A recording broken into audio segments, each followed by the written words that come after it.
బైబిల్లో భావోద్రేకాలకు గురై దారి తప్పి తిరిగి దేవుని దగ్గరకు వచ్చినటువంటి ఇద్దరు గురించి అద్భుతమైనటువంటి సాక్ష్యాలు ఉన్నాయి. ఒకటి చారిత్రకమైనదైతే మరొకటి ఉపమాన రీతిగా ఉన్నది. ఒకళ్ళు తమకున్నటువంటి వ్యసనాలను బట్టి దారి తప్పితే మరికొంతమంది వారికి ఉన్నటువంటి విశ్వాస ప్రమాణాన్ని బట్టి దూరమైనటువంటి వాళ్ళు ఉన్నారు. ఎవరు ఈ ఇద్దరు అంటే ఒకళ్ళు తప్పిపోయిన కుమారుడు, రెండోది అపోస్తలుడైనటువంటి పౌలు. వీరిరువురు కూడా దారి తప్పిన వాళ్లే, కానీ ఇరువురు కూడా దేవుణ్ణి తెలుసుకొని వెనక్కి వచ్చినటువంటి వాళ్లే. తప్పిపోయిన కుమారుడు గురించి ఆలోచించినట్లయితే తన భావోద్రేకాలకు గురై తండ్రిని కూడా కాదని ఇల్లు వదిలేసి వెళ్ళిపోయాడు. తన జీవితాన్ని తానే జీవించాలి అని అనుకున్నాడు. స్నేహితుల ప్రభావం కావచ్చు, లేకపోతే ఆ చుట్టూ ఉన్నటువంటి పరిస్థితుల ప్రభావం కావచ్చు, ఏది ఏమైనప్పుడు కూడా సంబంధాలు తెంచుకొని బయటికి వెళ్ళిపోవాలనేటువంటి తీవ్ర స్థితికి ఆయన గురయ్యాడు. అయితే చివరికి తన తప్పును తాను తెలుసుకొని రావడానికి ప్రయత్నం చేశాడు, వచ్చాడు, స్వీకరించబడ్డాడు. ఇది ఒక విధమైనటువంటి సందేశం. అయితే మరొక వ్యక్తి చారిత్రకమైనటువంటి వాడు, అపోస్తలుడైనటువంటి పౌలు. తనకున్నటువంటి మతం, తనకున్నటువంటి విశ్వాసం తనలో విపరీతమైనటువంటి భావోద్రేకాలకు గురి తీసింది. ఎలాగూ అనంటే మనుషుల్ని సహితం చంపేయడానికి ఆయన ఏమాత్రం ఆలోచించలేదు.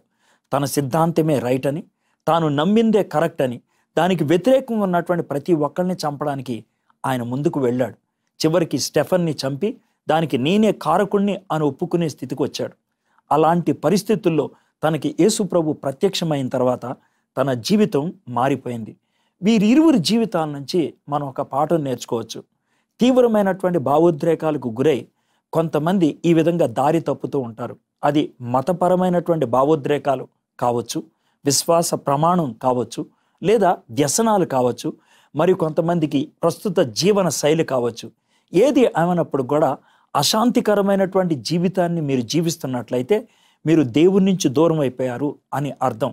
ఇతరులకు ఉపయోగపడేటువంటి జీవితం మీది కాదు అన్నట్లయితే కనుక మీరు దేవుని నుంచి దూరం అయ్యారు, చీకటి జీవితంలో ఉన్నారు, సత్యాన్ని నుంచి దూరం అయ్యారు అని అర్థం. ఒకవేళ మీ జీవితం అలాంటి పరిస్థితుల్లో ఉన్నట్లయితే, ఎవరికీ చెప్పుకోలేనటువంటి బాధలో మీరున్నట్లయితే ఈ చిన్న సత్యాన్ని మీరు గుర్తించగలిగితే బాగుంటుంది. యేసుక్రీస్తు ప్రభువారే తప్పిపోయిన కుమారుని యొక్క కథ గురించి చెప్తూ ఉన్నారు. ఆయన ఏమన్నాడు? ఆ కుమారుడు పందులు పొట్టు తిని బతికే పరిస్థితికి వచ్చాడు.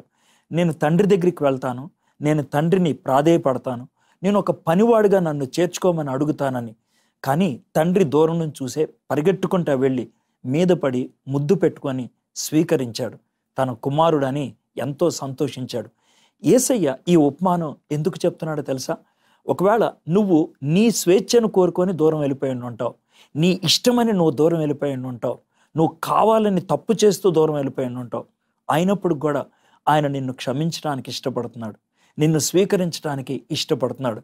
పౌలు యొక్క సాక్ష్యం ఒకసారి కాదు 3 సార్లు ఎందుకు బైబిల్లో ముద్రించారంటే ఆయన జీవితంలో కలిగినటువంటి ఆ మార్పు చాలా అద్భుతమైనది. సాక్షాత్తు పౌలు తాను మాట్లాడుతూ ఏమంటాడు తెలుసా? ఒకప్పుడు నేను చాలా గొప్పగా ఎంచినటువంటి ఈ మతాన్ని, లేకపోతే ఈ విశ్వాస ప్రమాణాన్ని పెంటగా ఎంచుకుంటున్నాను అని అంటున్నాడు. యేసే దగ్గరికి వచ్చినప్పుడు తన జీవితంలో వచ్చినటువంటి మార్పు ఎంత గొప్పదో దాంట్లోంచి మనకి అర్థమవుతుంది. ఒకప్పుడు యేసుక్రీస్తు పేరు చెప్పిన వాళ్ళని చంపాడు. అయితే చివరికి ఆ యేసుక్రీస్తు కోసమే ఆయన హతసాక్షి అయి చనిపోయే జీవితాన్ని తాను జీవించగలిగాడు. కారణం యేసయ్య యొక్క ప్రేమ, యేసయ్య యొక్క కృప. అందుకనే పౌలు భక్తులు తన యొక్క రచనలన్నిటిలో కూడా క్రీస్తు ప్రేమ గురించి, క్రీస్తు కృప గురించి అంత అద్భుతంగా రాస్తూ ఉన్నాడు. ఆ ప్రేమ, ఆ కృప మీకు కూడా ఈరోజు లభ్యమే. అదే ప్రేమతో యేసయ్య నిన్ను ప్రేమించడానికి ఇష్టపడుతున్నాడు. అదే కృపను బట్టి నిన్ను స్వీకరించడానికి ఇష్టపడుతున్నారు. కాబట్టి మీరు ఎలాంటి దరిద్ర జీవితం, ఎలాంటి దౌర్భాగ్య జీవితం, ఎలాంటి దూర జీవితంలో ఉన్నప్పుడు కూడా యేసే దగ్గరికి వస్తే ఆయన మిమ్మల్ని స్వీకరిస్తాడు, మీ జీవితంలో గొప్ప మార్పు తీసుకొస్తాడు.